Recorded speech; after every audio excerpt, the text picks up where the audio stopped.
നമസ്കാരം. വറുത്തരച്ച നാടൻ കോഴിക്കറി ഇതാണ് നമ്മളിന്ന് ഉണ്ടാക്കാൻ പോണത്. സാധാരണ ഞാൻ നാട്ടിൽ വരുമ്പോൾ വീട്ടിൽ സാധാരണ ഒരു പൂവൻ കോഴി പിടക്കോഴി ഉണ്ടാവാറുണ്ട്. പക്ഷേ ഈ തവണ കോഴിയൊന്നും ഇല്ലാത്തതുകൊണ്ട് പുറത്ത് പോയി ഒരു നാടൻ കോഴീനെ മേടിച്ചു. സാധാരണ ഗിരിരാജൻ കോഴിയാണ് കിട്ടാറ്. പക്ഷേ ഈ തവണ ഏതോ വീട്ടിൽ നിന്ന് ഒരു കടയിൽ കൊണ്ട് കൊടുത്ത ഒരു നാടൻ പൂവൻ കോഴീനെ കിട്ടി. അതിന് കറി വെക്കുന്ന രീതിയാണ് നമ്മൾ നോക്കണത്. അതിന് ആദ്യമായിട്ട് വേണ്ടത് കുറച്ച് വെള്ളം നല്ലപോലെ തിളപ്പിച്ചെടുക്കണം. കാരണം ഇതിൻ്റെ പപ്പും കൂടെയും പറിച്ചെടുക്കാം. നമ്മൾ സാധാരണ തൊലി പൊളിക്കണ പോലെ തൊലി പൊളിക്കുമല്ല. പിന്നെ അടുത്തത് വേണ്ടത് നമ്മൾ ആരെങ്കിലും ഇതിനെ കൊല്ലണം. വേറെ ആരും കൊല്ലാനില്ലാത്തതുകൊണ്ട് ഞാൻ കൊല്ലാൻ തീരുമാനിച്ചു. ഞാൻ പണ്ട് കൊന്നിട്ടുണ്ട്, പക്ഷേ ഇത്തവണ ആരും ഇല്ലാത്തതുകൊണ്ട് ഇത്തവണ കുറേ വർഷങ്ങൾക്ക് ശേഷം വീണ്ടും കോഴിനെ കൊന്ന പാപം തിന്നു തീർക്കാം എന്നുള്ളൊരു വിശ്വാസത്തിലാണ്. അതിനുശേഷം പിന്നെ നമ്മൾ നല്ലപോലെ തിളപ്പിച്ച് വെച്ചേക്കണേ ആ ഒരു വെള്ളത്തിലേക്ക് കോഴീനെ നല്ലപോലെ മുക്കണം. എന്നാലേ അതിൻ്റെ ആ ഒരു പപ്പും പൂടെ എല്ലാം പറഞ്ഞു പോരുള്ളൂ. അതിന് നല്ലപോലെ തിളച്ച വെള്ളമായിരിക്കണം. അതിനുശേഷം ഇങ്ങനെ ഇതെല്ലാം പറിച്ചെടുക്കണം. നല്ല പണിയാണ്. നല്ല പണിയെന്ന് പറഞ്ഞാൽ തൊലി പൊളിക്കലാണ് എളുപ്പം ശരിക്കും. പക്ഷേ ഇതിന് പ്രത്യേകത എന്ന് വെച്ചാൽ ഇങ്ങനെ ചെയ്ത് കഴിഞ്ഞാൽ നല്ല ടേസ്റ്റാണ്. അതായത് ഈ ഒരു തൊലിയോട് കൂടി ഇത് കറി വയ്ക്കുമ്പോൾ ആ നെയ്യും തൊലി എല്ലാം കൂടി കറി വയ്ക്കുമ്പോൾ അതിനൊരു സെപ്പറേറ്റ് ഒരു വൺ ടേസ്റ്റാണ്. അതിനു വേണ്ടിയാണ് നമ്മൾ ഈ പണിയെടുത്തതെല്ലാം ചെയ്യണേ. കാരണം ഇതിൻ്റെ ഓരോ രോമങ്ങളും പറിച്ചെടുക്കുക എന്ന് പറഞ്ഞാൽ നല്ല പാടാണ് സത്യം പറഞ്ഞാൽ.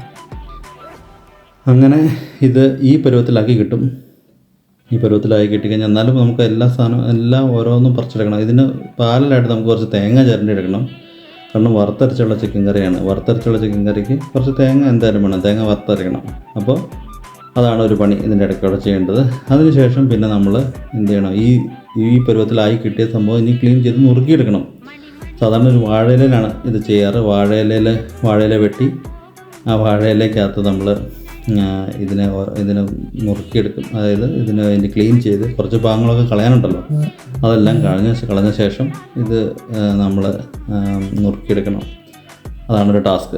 ഓരോ കാലും ഓരോ പരിപാടികളൊക്കെ ആയിട്ട് ചെയ്ത് കുറച്ച് മുറുക്കമുള്ള മൂത്ത കോഴിയാണെന്ന് തോന്നുന്നു. അതുകൊണ്ടാണ് നമ്മൾ കുറച്ച് സമയം എടുക്കുന്നുണ്ട്. കാരണം കത്തിക്ക് മുറിച്ചുണ്ടായിട്ടും അത് സമയമെടുത്തു.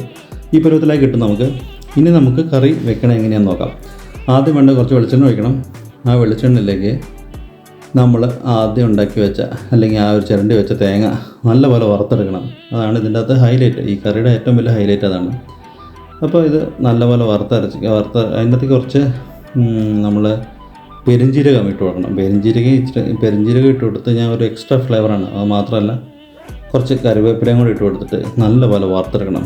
എന്നിട്ട് നമ്മളത് മിക്സിയുടെ ജാറിൽ കുറച്ച് വെള്ളം കൂടി ഒഴിച്ച് ഈ പരുവത്തിലായി കിട്ടുന്ന രീതിയിൽ ഗ്രേവിക്കൊക്കെ പറ്റുന്ന രീതിയിൽ നല്ലപോലെ അരച്ചെടുക്കണം. അതിനുശേഷം നമ്മൾ പിന്നെ അടുത്ത നമ്മുടെ പ്രിപ്പറേഷൻ പരിപാടി, അതിനകത്തേക്ക് കുറച്ച് വെളുത്തുള്ളി, ഇഞ്ചി, പിന്നെ കറിവേപ്പിലൊക്കെ ഇട്ട് നല്ലോണം മൂപ്പിച്ചെടുക്കണം ആദ്യം. അതിനകത്തേക്ക് സവാള ഇടുകയാണ്. സവാള ഇട്ടിട്ട് നമ്മൾ നന്നായിട്ട് വഴറ്റിയെടുക്കണം. ഇതാണ് നമ്മുടെ മെയിൻ ഗ്രേവി പ്രിപ്പറേഷനാണ് നമ്മളിപ്പോൾ ചെയ്യണത്. അപ്പോൾ ഇത് നല്ലപോലെ വഴറ്റിയെടുത്ത് നല്ലപോലെ ഏതാണ്ട് നല്ലൊരു ചെറിയൊരു ഗോൾഡൻ കളറൊക്കെ ആയി മാറി കഴിഞ്ഞ് കഴിയുമ്പോൾ നമ്മൾ അത് കുറച്ച് സമയം എടുത്ത് ചെയ്യേണ്ടി വരും കേട്ടോ. കാരണം അത് കുറച്ച് സമയം എടുക്കും അതൊന്ന് ഗോൾഡൻ കളറായി മാറി കിട്ടാനായിട്ട്. അതിനുശേഷം നമ്മൾ മല്ലിപ്പൊടി, മുളക് പൊടി, മഞ്ഞൾപ്പൊടി, കാശ്മീരി പൊടി എല്ലാം 2 സ്പൂൺ വെച്ചിട്ട്, മഞ്ഞൾപ്പൊടി മാത്രം 1 സ്പൂൺ, ബാക്കിയെല്ലാം 2 സ്പൂൺ വെച്ചിട്ട് 2 ടീസ്പൂൺ വെച്ചിട്ട് ഇട്ട് ടേബിൾ സ്പൂൺ വെച്ചിട്ട് ഇട്ട് കൊടുത്ത് അത് നല്ല രീതിയിലൊന്ന് വഴറ്റിയെടുത്ത് അതിൻ്റെ പച്ചമണമൊക്കെ നല്ലപോലെ മാറണ വരെ അത് നന്നായിട്ട് ഇട്ട് സെറ്റാക്കി കുറച്ച് സമയം എടുക്കും. അതിനുശേഷം നമ്മൾ ഇച്ചിരി ചൂടുവെള്ളം അതിനകത്തേക്ക് ഒഴിച്ച് ഇതൊരു ഗ്രേവി പരുവത്തിലേക്ക് ആക്കി എടുക്കണം. നല്ല ഗ്രേവി പരുവത്തിലേക്ക്. കുറച്ച് വെള്ളം കുറവാണെന്നുണ്ടെങ്കിൽ ഗ്രേവി കുറച്ച് കൂടുതൽ വേണമെങ്കിൽ കുറച്ച് കൂടുതലായിട്ട് വെള്ളം ഒഴിച്ച് ആ ഗ്രേവി പരുവത്തിലാക്കി എടുക്കണം.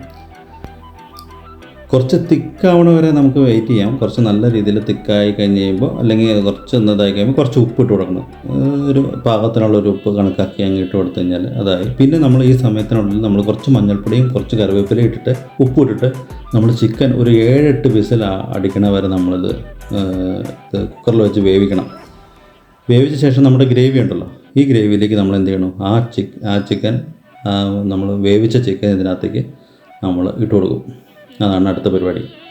ഇട്ട് കൊടുത്ത് നമ്മളൊന്ന് അപ്പോൾ നമ്മൾ പിന്നെ ഇനി ചെയ്യാൻ പോണത്, ഇനി അടുത്ത ടാസ്ക് എന്ന് പറഞ്ഞു കഴിഞ്ഞാൽ ഈ ചിക്കൻ ഇട്ട ശേഷം നമ്മൾ നമ്മൾ ഉണ്ടാക്കി വെച്ചേക്കണ ആ ഒരു തേങ്ങാപ്പാലല്ലേ, തേങ്ങ അരച്ചത്, അതാണ് അടുത്തത് ഇതിനകത്തേക്ക് ഇട്ട് കൊടുക്കണം. അതിന് മുന്നേ ഇതൊന്ന് ചെറുതായിട്ട് തിളച്ച് വരുമ്പോൾ ഈ ഒരു നമ്മൾ മിക്സിയുടെ ജാറിൽ എടുത്ത് വെച്ചിട്ടില്ലേ നമ്മൾ തേങ്ങ അരച്ചത് അതും കൂടി ഇതിനകത്തേക്ക് ഇട്ട് കൊടുക്കണം. അങ്ങനെ ഇട്ട് കൊടുത്തിട്ട് നമ്മൾ നന്നായിട്ടൊന്ന് ഇളക്കി കൊടുക്കണം. അങ്ങനെ നന്നായിട്ട് ഇളക്കി കൊടുത്തു കഴിയുമ്പോഴത്തേക്കും കുറച്ച് സമയം എടുക്കും ഈ പറഞ്ഞ പോലെ ഒന്ന് സെറ്റായി വരാൻ. ഒന്ന് കുറുകുമായിരിക്കും ഏറ്റവും നല്ലത്. ഒന്ന് കുറുകി കഴിഞ്ഞാൽ, ചെറുതായിട്ട് കുറുകി കഴിഞ്ഞാൽ, അതായത് ഇങ്ങനെ വെള്ളം പോലെ, ഇപ്പോൾ ഇത് ഈ ഒരു പരുവത്തിൽ വെള്ളം പോലെയാണ്. ഇത് നന്നായിട്ട് തിളച്ചൊന്ന് കുറുകി കഴിയുമ്പോഴാണ് ഇതിൻ്റെ ഏറ്റവും ടേസ്റ്റ്. സത്യം പറഞ്ഞാൽ ഇതിൻ്റെ ഏറ്റവും ടേസ്റ്റ് കറക്റ്റായിട്ട് കിട്ടണമെങ്കിൽ അതിൻ്റെ പിറ്റേ ദിവസം കറി, തലേദിവസം രാത്രി വെച്ചിട്ട് പിറ്റേ ദിവസം കറി എടുത്തു കഴിഞ്ഞാൽ ഒരു രക്ഷയില്ലാത്ത ടേസ്റ്റാണ്. കാരണം അതുപോലെയാണ് പൊറോട്ട ആണെങ്കിലും ചോറാണെങ്കിലും എന്ത് കൂട്ടി, ബ്രെഡാണെങ്കിലും ശരി, ഈ പച്ചറൊട്ടിയൊക്കെ കൂട്ടി കഴിക്കുമ്പോൾ അപ്പാര ടേസ്റ്റാണ്. നാട്ടിൽ കിട്ടുന്ന ഈ ബേക്കറിയിലൊക്കെ കിട്ടുന്ന പോലത്തെ ഇത്. അപ്പോൾ മമ്മി നല്ലവണ്ണം ഇത് സെറ്റാക്കി എടുത്തിട്ടുണ്ട് അടിപൊളിയായിട്ട്. അപ്പോൾ മമ്മിയുടെ തല ഫുൾ ടൈം വീഡിയോയിൽ വരണമെന്ന് മമ്മി റിക്വസ്റ്റ് ചെയ്തേക്കുന്നുണ്ട്. ഞാൻ വീണ്ടും അതിനുവേണ്ടി എടുത്തേക്കാണ്. അപ്പോൾ അതിനുശേഷം നമ്മൾ ചിക്കൻ കറി എടുത്ത് പൊറോട്ടയുടെ കൂടെ ഒന്ന് ടേസ്റ്റ് ചെയ്ത് നോക്കാമെന്ന് വിചാരിക്കുകയാണ്. അങ്ങനെ നമ്മൾ ഒന്ന് ടേസ്റ്റ് ചെയ്ത് നോക്കി. അതായത് ഒരു ഇച്ചിരി പൊറോട്ടയും ഒരു ചെറിയ തൊലി കഷ്ണവും ചെറിയൊരു കഷ്ണം കൂടെ കൂട്ടി ഒന്ന് പിടിച്ച് എൻ്റെ മോനെ അപ്പാര ടേസ്റ്റ്. അപ്പോൾ എല്ലാവരും ഒന്ന് ട്രൈ ചെയ്ത് നോക്കി. ഇത് വളരെ സിമ്പിളാണ് ശരിക്കും പറഞ്ഞാൽ. ആ കോഴി വൃത്തിയാക്കണതും പിന്നെ തേങ്ങ അരച്ചെടുക്കുന്നതും മാത്രമേ ടാസ്ക്കുള്ളൂ. അപ്പോൾ ഇതൊന്ന് കണ്ടു നോക്കിയിട്ട് അല്ലെങ്കിൽ അതിൻ്റെ വിശേഷങ്ങൾ ഉണ്ടാക്കി നോക്കിയിട്ട് വിശേഷങ്ങൾ അറിയിക്കും. മറ്റൊരു വിശേഷമായിട്ട് വേറെ ദിവസം കാണാം. Thank you for watching my videos and thank you for all the support and by.